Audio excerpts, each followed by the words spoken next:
Hello and welcome to Women of the Middle East podcast. This podcast relates the realities of Arab women and their rich and diverse experiences. It aims to present the multiplicity of their voices and wishes to break overdue cultural stereotypes about women of the Middle East. Season 5 is a collaboration between Musawah and Women of the Middle East podcast. As we will be discussing Musawah's latest book, Justice and Beauty in Muslim Marriage Towards Egalitarian Ethics and Laws, published by One World Academic in December of 2022. My name is Amal Malki. I'm a feminist, scholar, and an educator. This is Women of the Middle East podcast. Hello and welcome to Season 5 of Women of the Middle East podcast. This season is dedicated to discussing the groundbreaking book, Justice and Beauty in Muslim Marriage. We begin with the first section of the book titled The Qur'an. This section is made up of 3 chapters. Authors of these chapters argue for moving beyond pre-modern interpretations of the Qur'an that perpetuate patriarchal ethics and instead emphasize centering the Qur'anic ethical worldview of justice, beauty, and goodness in line with the realities of the 21st century. We are very lucky to have 2 of the authors who contributed to this section, Dr. Omaima Abou-Bakr and Nur Rofiah. Thank you. Thank you very much for having us. Thank you. I would like to begin by asking you about your contribution and the importance of your contribution to this book in terms of both professional, of course, growth, but also personal reasoning, given that you're both Muslim women who've, of course, been a part of that context that perpetuates the inferiority of women in marriages in Islam. Dr. Omaima, shall we begin with you? Okay, Bismillah ar-Rahman ar-Rahim. Thank you. This is a very good question indeed, because I think I speak for, first of all, my 2 colleagues in the chapter, Dr. Asma Ramrabit and Dr. Morki Shermani, also the others. And you put it rightly when you said it was both professional and a personal project as well. It was a professional because this is an academic research that we all worked on and researched and wrote and analyzed.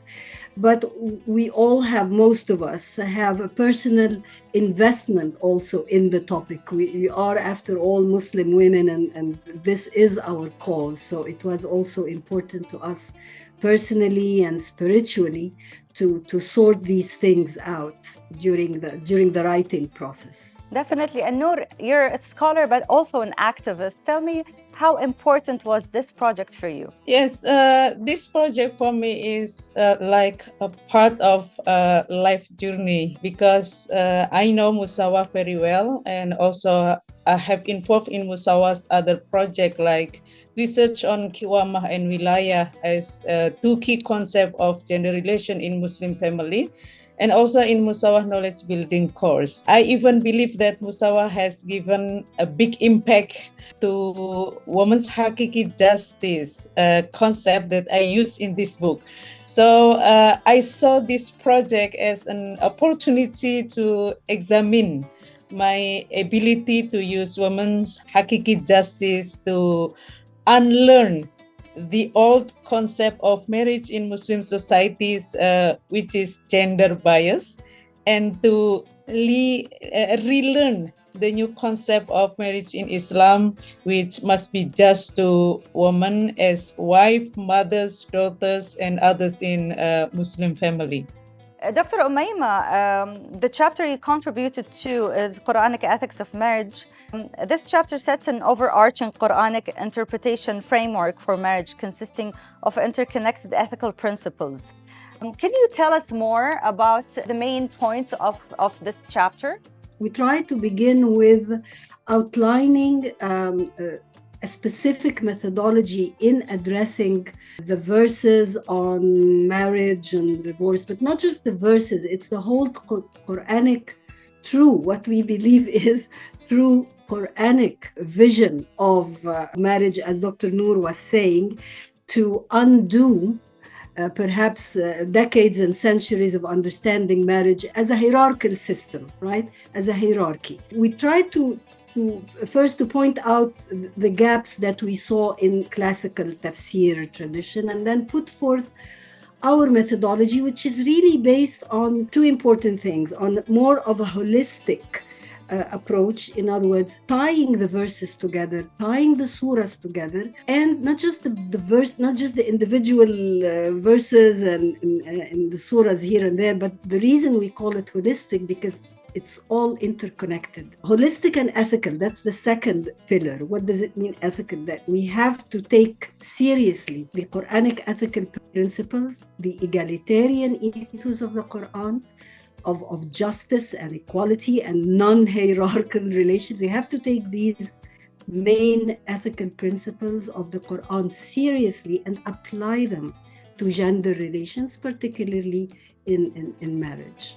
You have uncovered some important gaps in the classical tafsir tradition.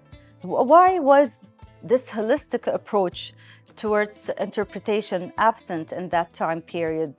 Why haven't we seen that through the mufassirin back then? Yeah.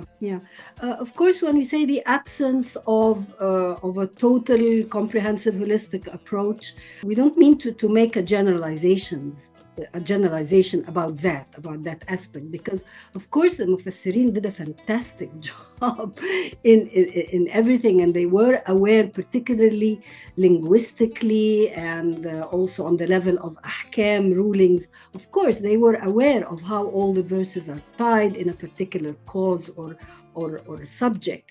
But we claim that when it came to gender, this vision of holism, or this vision of applying principles to understanding the ahkam, wasn't really perfect, right? And that was the main gap. And when it came to gender, or the marriage and divorce ahkam, you were asking about what is the reason. The main reason is, of course, the patriarchal culture and the patriarchal outlook that they all were part of, and this is not their fault, right? They were just part of that age. They couldn't see. Perhaps that's what we claim. Egalitarian ethos of the Quran should have been taken seriously and should have been taken as an incentive to change societies. So that was part of it. That was part of the reason why they couldn't see that or apply that all the time. Definitely, and I truly believe that there were enlightened and more holistic interpretations back then, but the dominant discourse that have reached us is one that has become the dominant, the mainstream, that feeds into specific agendas of patriarchy. What do you think? Do you agree with me? Yes, of course. The bias, of course, and hierarchy. There was always the view that, well, men are better than women.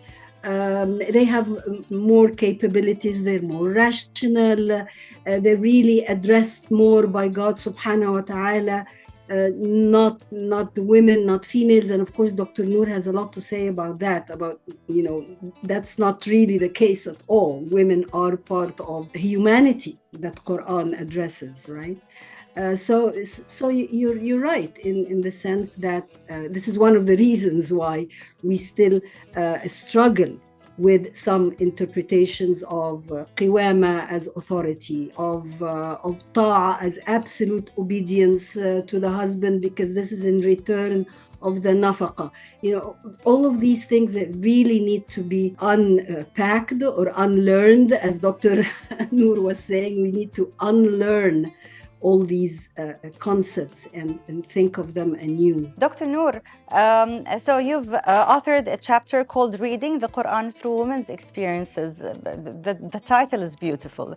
And the chapter offers a holistic reading that recognizes women's underlying historical marginalization and physical experiences and charts a trajectory towards gender justice. Tell me more about it. Women Hakiki justice starts from a belief that in Islam, women are full human. So it means that women are not only physical, but also intellectual and spiritual human being as men. And the second one, we also believe that women are the primary ruler on earth, or Khalifa fil ard. So women cannot be longer seen as the secondary ruler.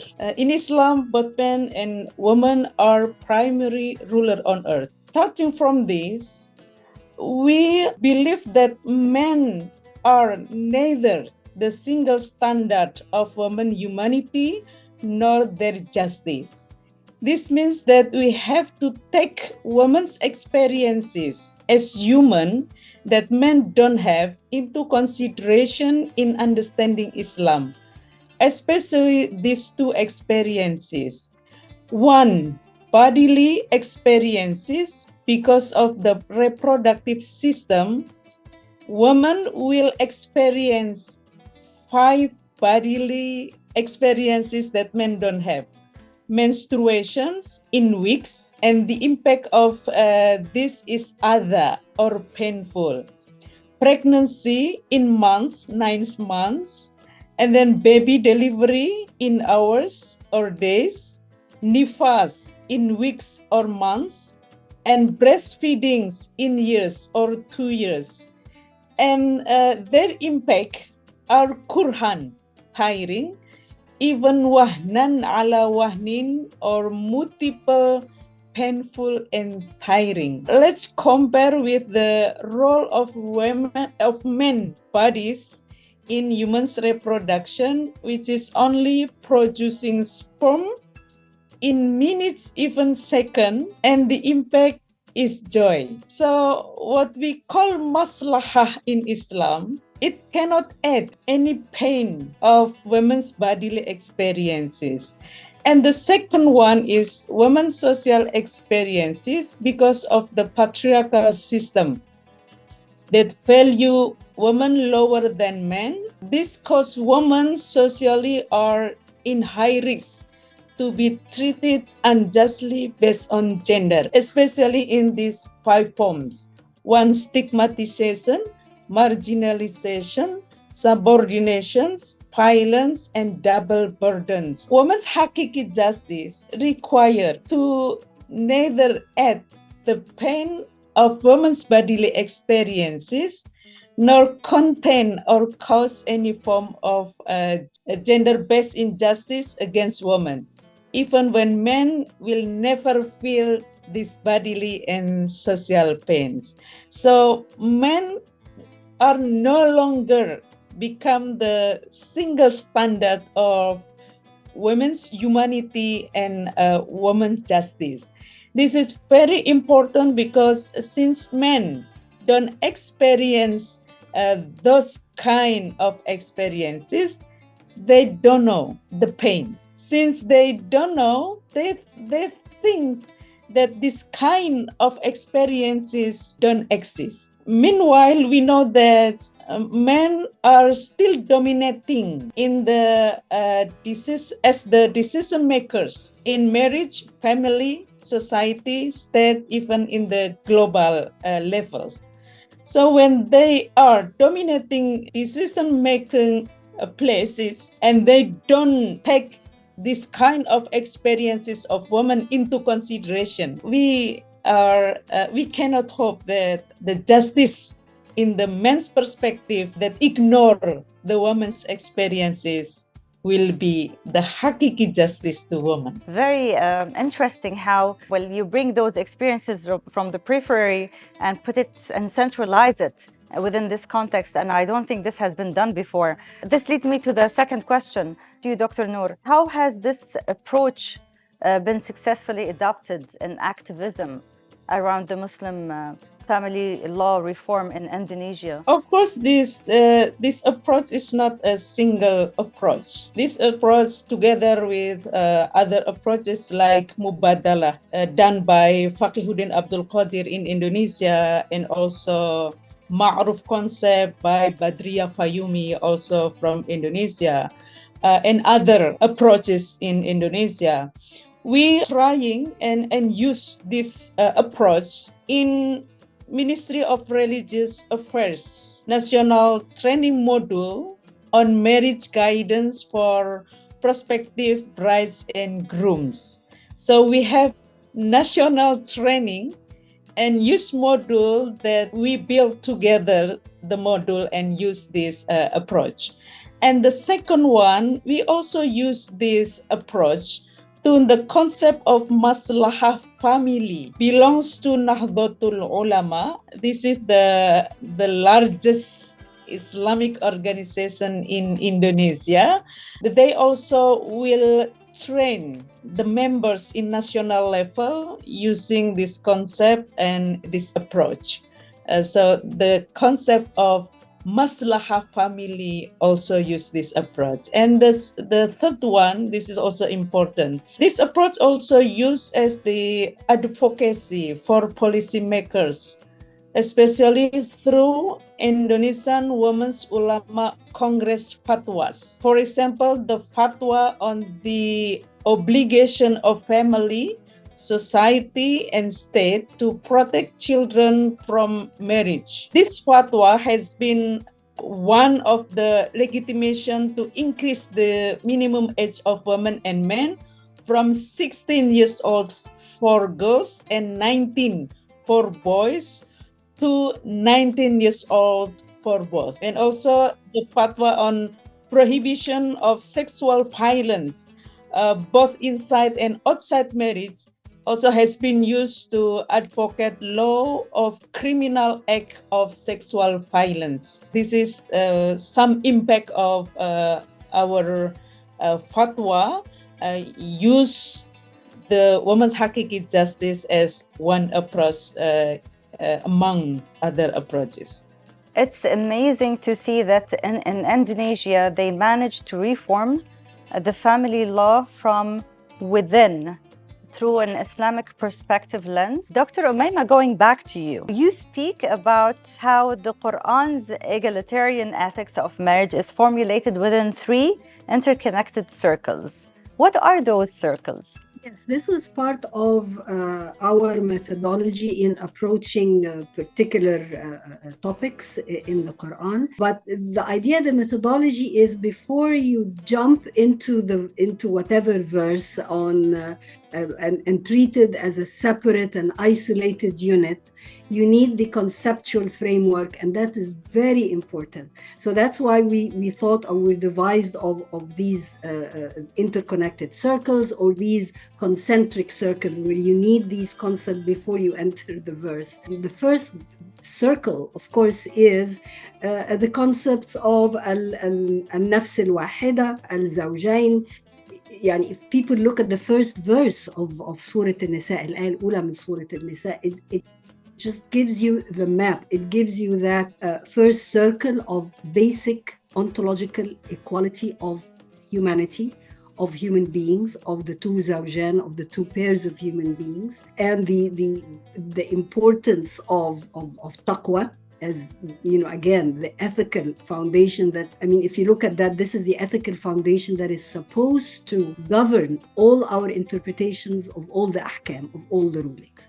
So the first circle is the basic ontological quality and the matching pair is zawjayn. No hierarchy. I don't know where we got the idea of hierarchy or of superiority and inferiority. No, basic equality and ontological equality and moral agency of both, of men and women, in vis-a-vis God subhanahu wa ta'ala, their responsibility and how they are matching pairs. So it's really important that you begin addressing gender or gender relations in marriage from that in first conceptual inception, so to speak. The second one would be, of course, the al-mithaq al-ghaliz. People, again, don't take that very seriously. It's a solemn bond, right, that was used in the Quran to refer to the bond between the prophets and Allah subhanahu wa ta'ala. So how serious a commitment is that, right? It's not something to be taken into jest, but it's almost something that's ethical, that's moral, that's spiritual, to be taken seriously. It's like having a solemn bond for both men and women with God subhanahu wa ta'ala, right? The third, and then we go into the specific ethical principles, also all Quranic principles. al-ma'ruf, al-ihsan, al-mawadda, al-rahma, of course, that famous definition, the famous foundational Quranic and Islamic definition of marriage, people don't take seriously.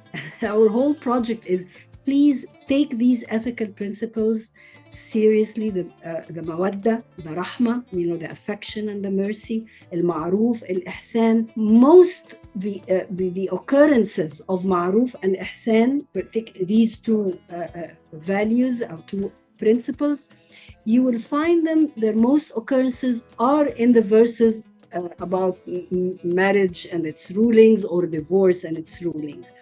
And that is something to think about. Yani God subhanahu wa ta'ala is telling us something definitely about application. The problem is people will talk about that, but they don't apply it, whether in the interpretation or, of course, in their conduct. And that's part of the reform that you talked about, Dr. Amal, in the personal status law and the family laws. So these are the three main circles, and then we go in the second part of the paper to specifics, to the interpretation, right? Of interpretations of things like the dowry, the nafaqa, the maintenance, spousal relations, divorce, discord, qiwama, ta'a. These are all the specifics that people jump to right away, and we're asking them, please look at the ethics, look at these different levels, and make that have a bearing, a very serious bearing on the verses, the ayat. Beautiful, yes. What do you think the book will achieve? And how can we capitalize on the knowledge in this book to achieve more? Yeah. This is a very important and practical question, because we do want to move to the level of activism, of reform, of actual reform in all our societies. This book, of course, this is the second sort of part of the project. Musawah began with the book on Qiwama, which was the big stumbling block, and this is also very important. The reason we're all very happy with it, because this book provides alternatives, because the criticism to feminists in general, or particularly Muslim feminists, is that you're deconstructing, you're pulling things down, you're criticizing, you're not providing alternative. No, we are, we are providing new alternatives in perspectives. The idea of dissemination, translating this book. There is an Arabic translation, by the way, that is coming out this next month, and the launch. So translating, disseminating, launching, using it in activism and training, as Dr. Nur was saying. I mean, it's a document. That takes time, but you're right. This is not purely an academic exercise. No, we want to have this as a document that we can use in activism, in reform, in having dialogue with our religious institutions and religious ulama also who feel they have legitimacy, and they do, but we want their help and their solidarity to help put all these interpretations into effect and reform. Dr. Nur, I'm going to ask you the same question. What would you hope this book achieves, and how can we work further on disseminating this knowledge, activating activism around the book? We believe that the root of injustice is not in reality, but in mind. Our worldview, for example, will give big impact to the reality, including how we see women's humanity. Are we considering women's experiences as human experiences or not? Will drive you to treat women in just or unjust ways.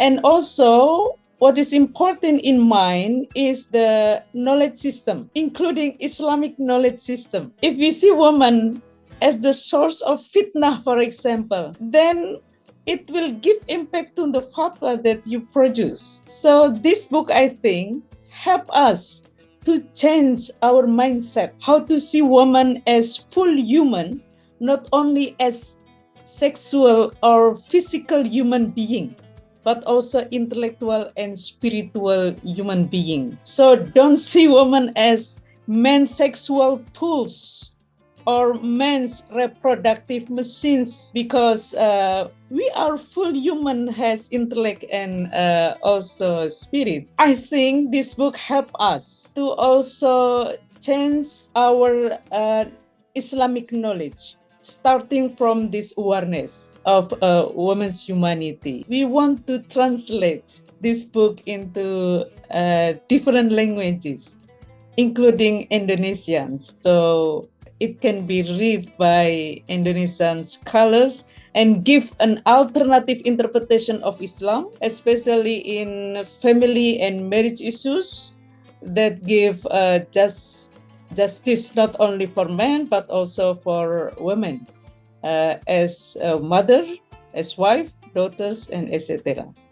Thank you. Beautiful. Thank you so much. And I hope that also our collaboration on Women of the Middle East podcast contribute to doing that, shedding light on the Islamic feminist movement in general and the production of this movement, one of which is this amazing book that would definitely contribute to changing the mindset. Although we say changing mindset, beliefs and social norms take some time, but I believe that with education, with raising awareness, people will start listening to us.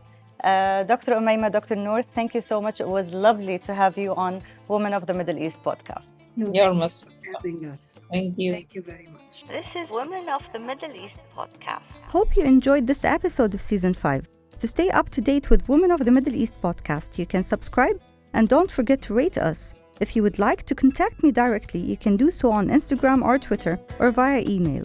This is Women of the Middle East podcast.